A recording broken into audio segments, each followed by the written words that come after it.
All right, so Vicky Cool here is with John Five. How you doing, man? I'm doing good. How are you? Doing real good, man. You got to be pretty excited to get going back on the road.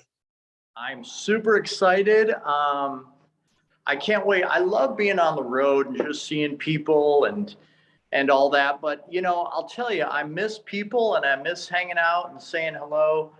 I love hearing people's stories and all that stuff. I'm that guy. It's very, I don't know, it's interesting to me. I just love being on the road, and I've done it so long for so many years. It's like being home, actually, almost just being on those weird roads and these weird places and all this cool stuff. I just love exploring when I'm out on the road and going to different places. And, so I'm super excited. It's kind of like a heavy metal vacation for me. It had to have been real different from not being on the road for so long. What was it like during the lockdown, not knowing when you can get back out there? Well, that was the thing. I think everybody is concerned of the unknown, or worried about the unknown, or curious about the unknown. And that's how I was. It was just too much. I didn't know when we were going to get back together and get out there and play, because we didn't even want to be in an elevator with more than two people, let alone in a crazy venue, so I'm super happy. I'm just so thankful that I'm going to be able to get back out there.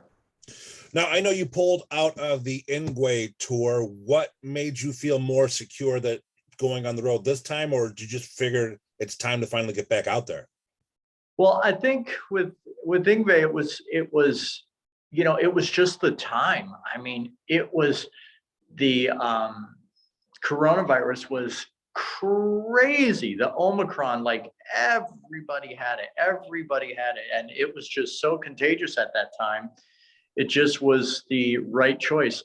I mean, Ingve, of course, is one of my heroes, and I love him more than anything. And it was so hard to do that. But I mean, I just love that guy, and it was just one of the hardest things ever.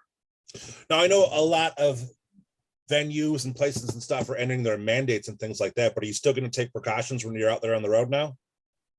I mean, I always was careful, even before this terrible pandemic, but I was always careful.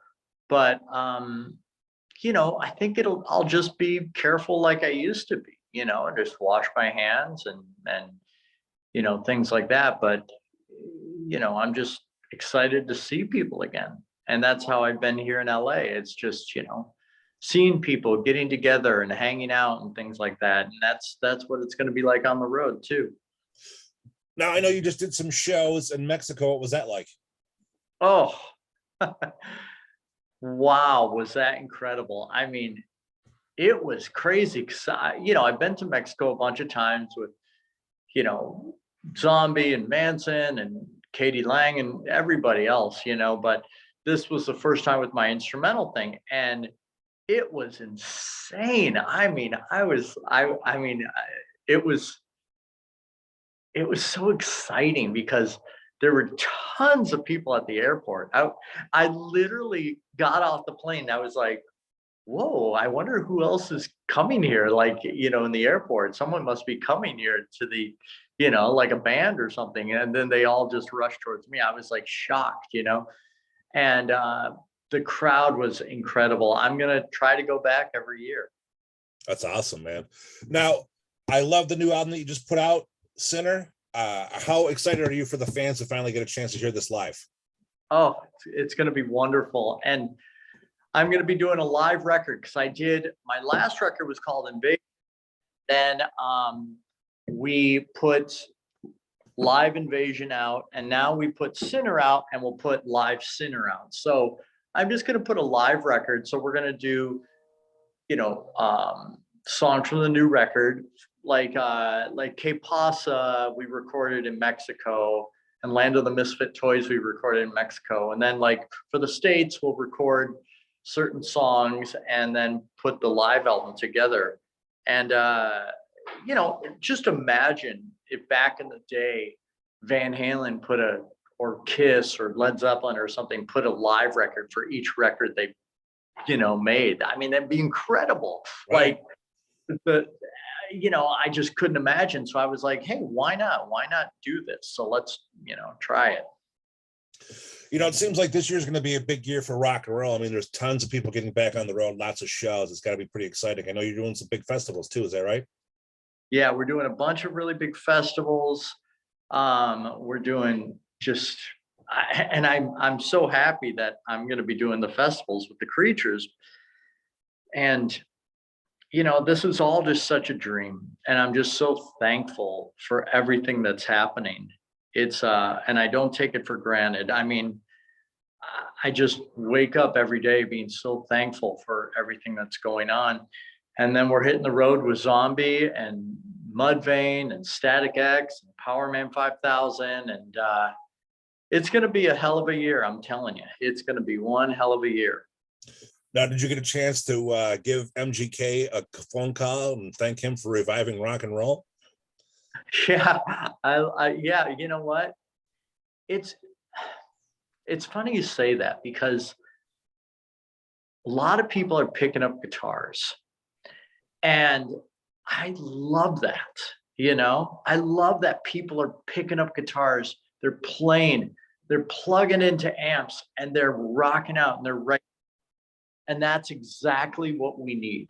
We need people picking up guitars and playing, and everybody is starting to get back into it because we need it. Yeah, I mean, it's definitely awesome, man. I mean, after all this time off, it's great to hear people going out there and making rock and roll the forefront, what it needs to be once again. I mean, I know it took a little step back there for a little bit, but to see people rocking once again is awesome.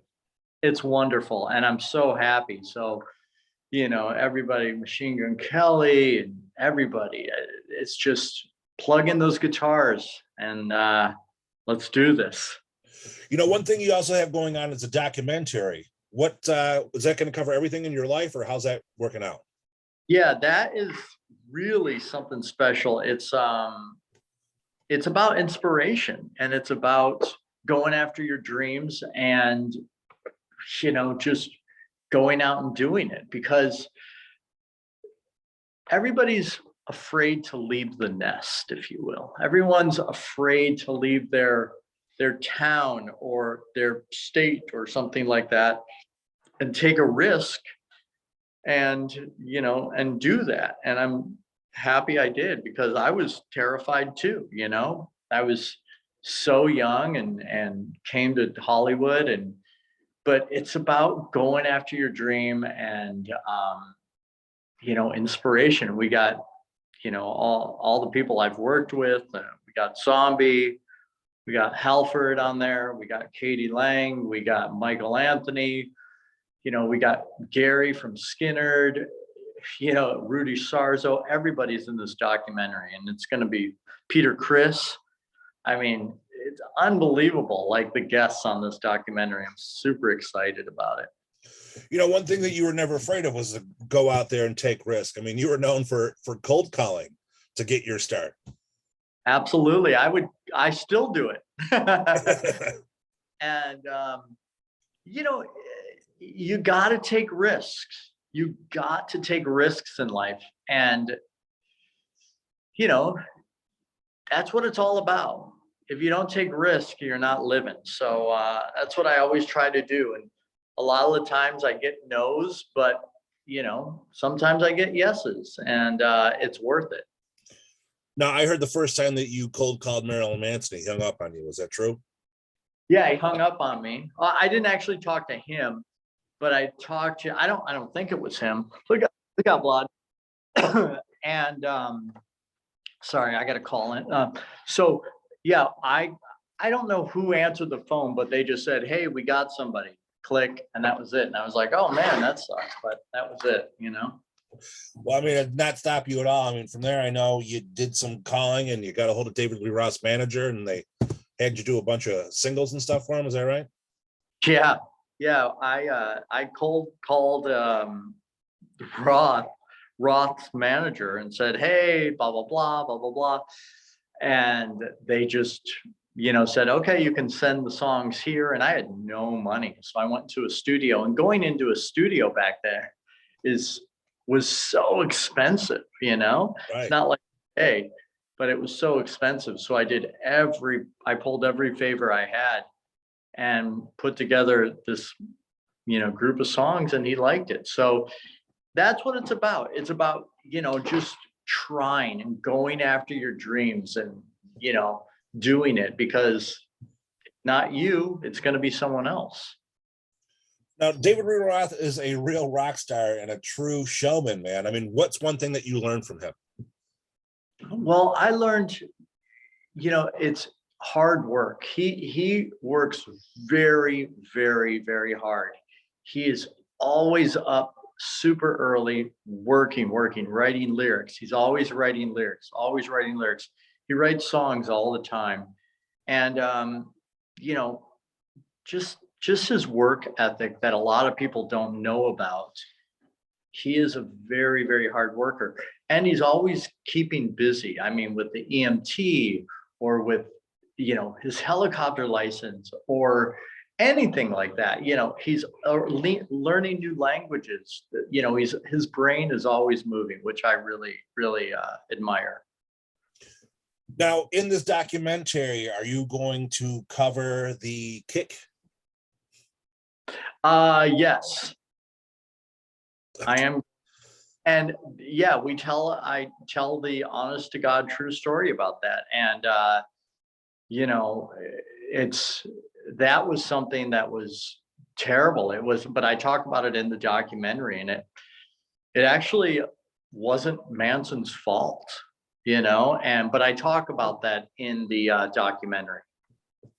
The first few times I seen it, it didn't seem real at first. It just seemed like some banter that you guys had planned. Yeah, it wasn't planned, that's for sure. It was just a terrible. I was going through a terrible time. I, lost some family members, and but we talk about that in the documentary. So yeah, check it out. Awesome. Now, have you talked with Marilyn Manson since he had all this controversy going on with him? Have you reached out and given some support? Well, I'm just giving him space, and he's just staying real quiet. So we'll see how everything turns out. Now, is there ever any plans to do an official release of the Loser album? I don't know. I really like that album. I love that album, actually. It's great songs. So I'm not sure. We'll see. That's a good idea. Then the documentary, I'm assuming that you're going to talk about your time with Rob Zombie and how you got involved with him and the Yeah. career that you still have together. Yes, absolutely. I mean, my great friend Zombie. Yeah, we go, we talk about stuff, and tell some really good stories. And he's another one I just went up to randomly, and I talk about it in the documentary too, and just asked him if he ever needs a guitar player, type of thing, just out of nowhere. And which is cool, and again, I think I've played the documentary for a few of my close friends, and it's almost finished. So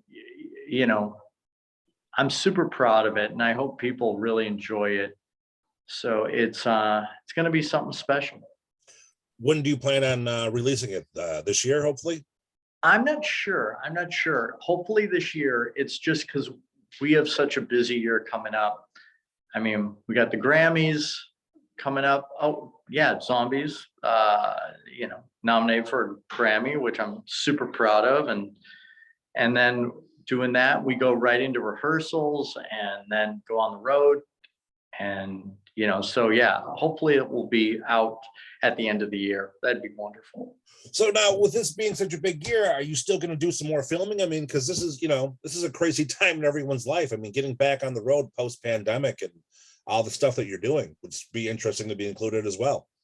Yeah, absolutely. I talked to the director, and I think we are going to do some more filming. Yeah.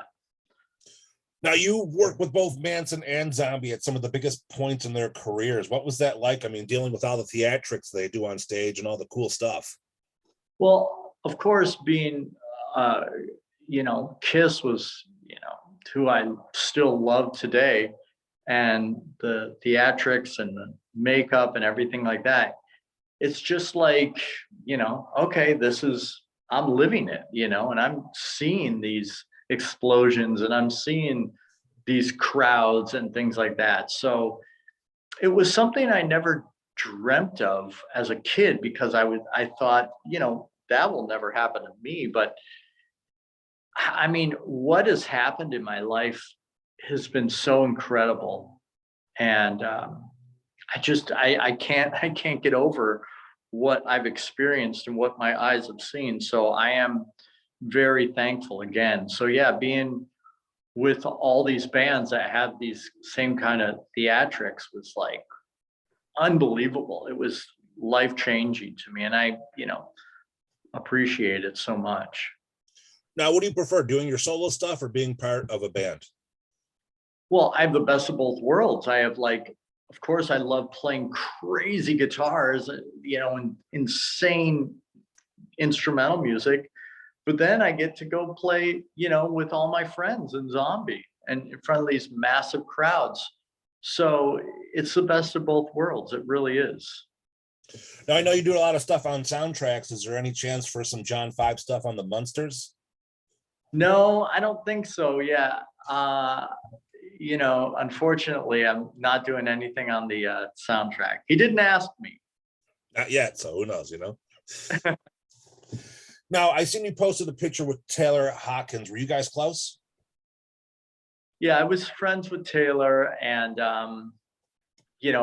did some shows with him with his band Chevy Metal. And it's just a shame, because Taylor was very, very special. He was so talented, an incredible drummer, a great singer, just a great human being.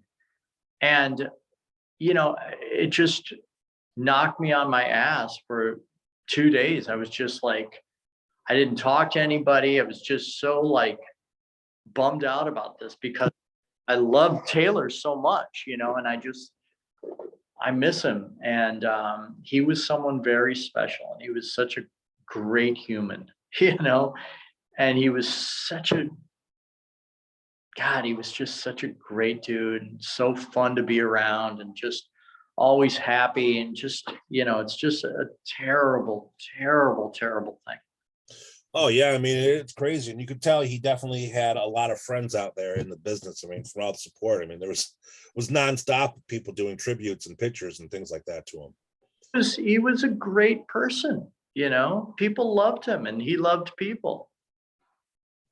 I just think it's a shame the way the media is rushing on things without knowing any facts or anything like that. I mean, let the guy rest. I mean, it's a tragedy that it happened, but until there's more, until you know more, I think it should be media silence. Right. Now, one thing I want to talk to you about is you guys are, got some stuff coming up with the Grammys. I just want to get your opinion on this, with Will Smith smacking Chris Rock at the Oscars and then winning the Oscar later, but Kanye West is banned from the Grammys because of his online behavior. Do you think that's you think that's fair?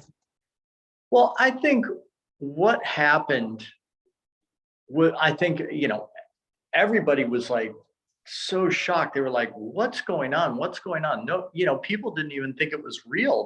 Everybody thought it was a bit.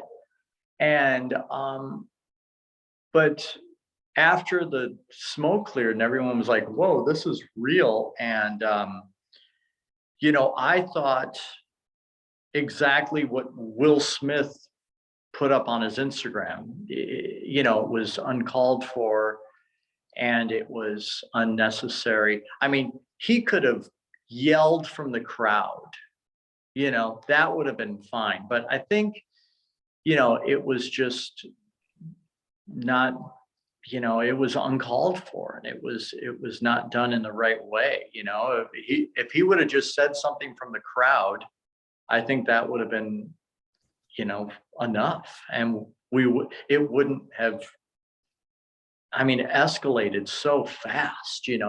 We've all watched the video a zillion times, but it all escalated so fast. No one even knew what was going on, including him. He just freaked out. And, with his Instagram, he feels horrible. And I think it was just done the wrong way. And I think, just with, if he would have yelled something from the crowd, I think that would have been enough.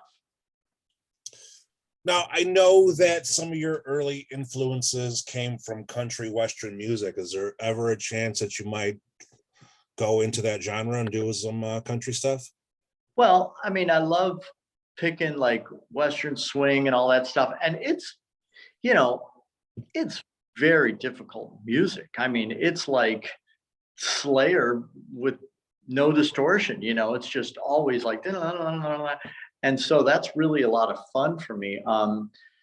But who knows, maybe I'll put out like John Five's country classics, cool instrumental songs or something like that. I don't know. It might be a lot of fun. But yeah, and people really enjoy it when I do it at the shows. I'll break out bluegrass or western swing or something like that. We actually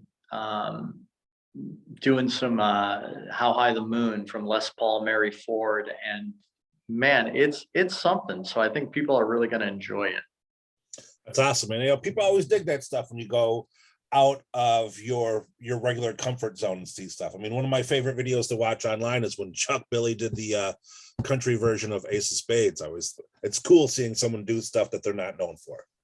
Absolutely. And it's really cool at a show because you're headbanging, you're going crazy, and then all of a sudden, boom, like you're doing this thing, and it really shocks people, if it's done really well. That gives a chance to show how talented you truly are. I mean, going from a different genre like that, it's not an easy thing to do. Well, thank you. I do it just for the love of music, and I just really enjoy playing that kind of music, and it's fun. It's just a really good time. So what kind of mindset do you have to get yourself in to know that you're going to be touring for the rest of the year? I mean, you're jumping right from your solo stuff right into Rob Zombie. Yeah, it's great. I mean, I love it. I love it. And it's a lot of fun. I love being on stage and I love doing what I do. I'm just very fortunate to being able to do this. I just want to live, 2 lifetimes in one life, and try to squeeze it all in and have a good time doing it. Now, besides venue size, obviously, I mean, what's the differences between going on your tour to Rob Zombie's? Well, everything with Zombie is just, top level A plus perfect. It's like, is this really happening? It's like everything is perfect, and with mine, it's kind of like you wake up and you never know what's going to happen, and, which is fun too, I just love playing guitar. And whenever I get to play guitar and be on stage, it's a great day. See, that's one more thing I want to go back about. If you're going to continue doing the documentary, I mean, that would be definitely a cool thing to see. I mean, for you to start back on tour and then show the ins and outs when you're doing a club tour with your solo band and then jumping into a big mass production show would be something the fans would think would get a kick out of. Yeah, it's funny because a lot of my friends are like, I don't know, I could never do that. I could never do that. And I mean, I love it. I love it. I love walking into a club and seeing people and, stage is all weird and sticky. And I don't know. I have no problem with it. I've actually worked with techs and hired techs where they're like, I can't do this, and it's like, oh my God, it's like, it's a lot of fun. I love it. I have no problem with it. See, it gives the fans a chance to go ahead and see you and interact with you more than they could in a chance when you're not playing with Rob Zombie. Obviously, there's not going to be a walk up and say hi to you or see you maybe passing through a club or something like that. way, no way. But I like to talk with people. I like to hang with people and hear their story. Like I was saying before, I enjoy that. I like to, and I remember people, and it's good. It's like a party, and it's everybody is having a good time, and we're all in this venue together, squeezed in like sardines, and it's a blast. Why not? Life is short. Let's have fun. You see, I mean, like I said, I've always enjoyed that kind of aspect of things. I remember going to check out Dave Ellison when he does his Bay Story tours, and he's playing in tiny little places, and it's just like amazing that you're standing right next to him. And then, seeing a month later at a huge venue when he was with Megadeth, it was just like, wow, I just seen you at this little shit bar down the street. Yeah, and it's true. I used to go see bands like that all the time. Like I would see, in Hollywood, I would see Zach playing Leonard Skinhead, and he'd be in the Coconut Teaser, or I would see, there'd be so many bands that would just get up and play in these clubs in Hollywood, and it was the best seeing Rage Against the Machine in a small teeny club. It's great. For sure, man. Definitely. It's always a unique opportunity. And I suggest the fans out there seize it while you get the opportunity, for sure. Now, one thing I noticed that you're doing a lot of cool, different colored vinyls and things like that for this Sinner album. Yeah. Yeah. I love vinyl. Growing up, that's, what I got, when I was a kid, and I just love vinyl. And I was bummed when it went away, because people, they got the vinyl and they were so excited, and they were like, and I've just started buying vinyl again, and I've got hundreds and hundreds and hundreds and hundreds of records. And now being able to put out my own album, people are excited as I am about it. So I don't think things are ever going to go backwards. But I think if we can buy vinyl and enjoy it, why not? Let's enjoy it. And people really do. And it sounds great, and it's fun to hold, and all that stuff. So why not? I love it. Now, do you have any other unique merchandise that's going to be just for the Sinner album? T-shirts. I'm going to do a meet and greet, and I'm going to bring my main guitar, Goldie, who I always play all the time. But I'm going to bring my main guitar to the meet and greet, and people can take a picture with it. It's not like it's some, guitar from Guitar Center. This is the one I use all day, every day. That's been on every record. It's been in every picture and every video, so that'll be cool. Now, one thing I know is that you're a big Kiss fan, and I know that you have a collection. There's even an Instagram page dedicated to all your stuff. What got you into collecting?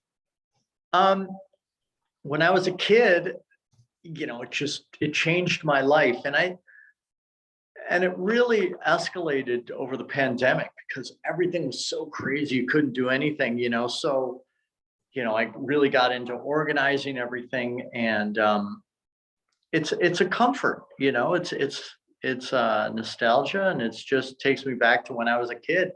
And I only do the merchandise from 73 to 83, and the Instagram's called Nights in Satan's Service.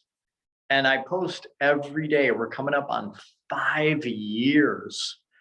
January 1st will be 5 years of not, just doing it every single day. So pretty incredible. What's your favorite piece that you own? I have Gene's outfit from the first tour, the one with the skull, when the bat wings. So I have his outfit from 74. I'm very proud of that. Now, why do you only go for the specific years? Why don't you go for the newer stuff? I mean, you don't have any the air guitar strings, the plastic bag that they sell? No, it's a good question. The reason why is real estate. I mean, there's so much. I mean, there is so much. It's the space of, like, that's why I stopped right at Creatures of the Night They left Casablanca.